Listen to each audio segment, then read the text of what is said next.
Hello everyone, it's Jamal Thomas. Welcome to the Progressive Soapbox.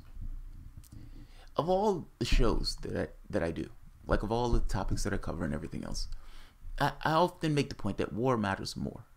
Meaning, if there's somebody on the right that I would, under normal circumstances, never agree with, under normal circumstances, probably think they were fucking insane, war matters more. If on this they agree, we're allies in this particular fight.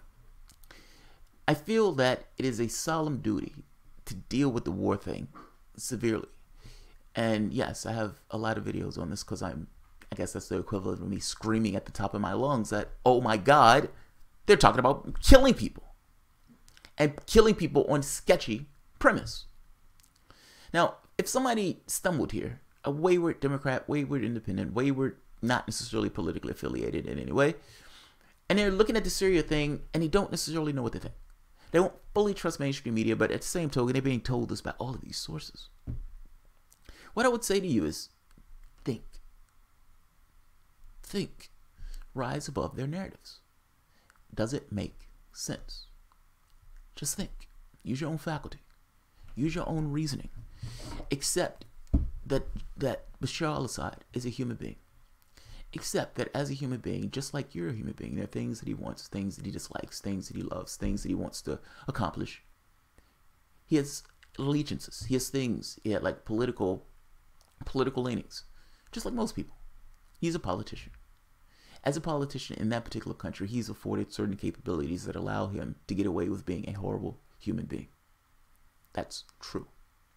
Him being a horrible human being, however, doesn't necessarily explain what would be considered a major strategic blunder, that be using chemical weapons. Bashar al-Assad has hemmed up 90% of the territory. Does it really make sense that someone who's fundamentally winning, who has his government backed by the Russian government, who the Russian government is for all intents and purposes saying we're not going to allow his government to fall, and for winning, you can make a strong case that says has won that war? Does it make sense for the person who has all of these things in pocket to turn around and drop the chemical weapons, knowing and understanding full well that the international community would use that as a pretext to come after him and take that country? Does that make logical sense? What would need to be true for that to make sense? You would have to believe that he is this bloodthirsty maniac that even though he has hemmed up all of it, he still wants to stick a thumb in the nose of the international community and drops a chemical weapon. Does it logically make sense, seeing as he understands everything that he's done up to this point has been to maintain his seating? He's not left. He's not wanted to leave. He's fought to stay where he was. Why would a person who's fought assiduously as he has for all of this time to stay where he is in that seat as government, all of a sudden do something that would demonstratively allow other countries to come up with a pretext to run counter to what he wants to do? Does that make logical sense? He would have to be a maniac. And I'm making a point to you is he's not a maniac any more than Kim Jong-un in North Korea is a maniac. I'm asking you to use your own logical faculty for the moment. Does it make sense that he would do that? I will make the case it does not. It does not. The terrorists in that region of the world that the United States has been supporting and giving weapons and resources to, that's a flat fact. The United States has wanted to strike and get rid of the Assad government. That's also a flat fact. The United States government attacked the Syrian government, not knowing whether or not the Syrian government released those weapons. Didn't even wait for an investigation because they didn't care about the investigation. The investigation, or people who were associated with the investigation at the UN when talking to reporters, said, I was shocked, it was the terrorists. Of all the people in that region, who has incentive to do this? You have a terrorist group that the United States has been supporting that is facing oblivion. They're losing. They've fundamentally lost. What is it most likely that they would do? Allow themselves to be killed and offed? Or is it more likely that they would do something like a strike, knowing that it will pull Western powers in and assist them in getting rid of the Assad government? Meaning the only chance they have is a chemical weapon strike, because that is the only thing that would give a pretext for Western powers to get involved. That's true, by the way. That makes logical sense. That makes rational sense. It's a sacrifice, knowing that that sacrifice is the only chance they have of taking the seat, of taking power.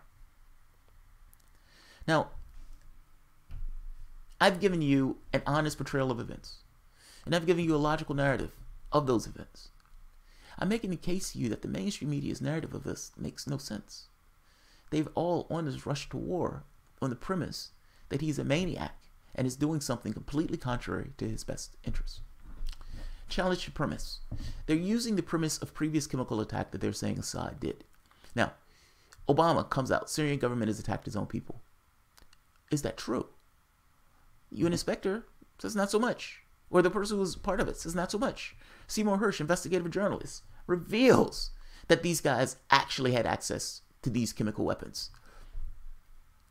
Demonstrated that Turkey's influence in this, meaning the New York Times itself has reported that the terrorists in that region of the world had access to chemical weapons.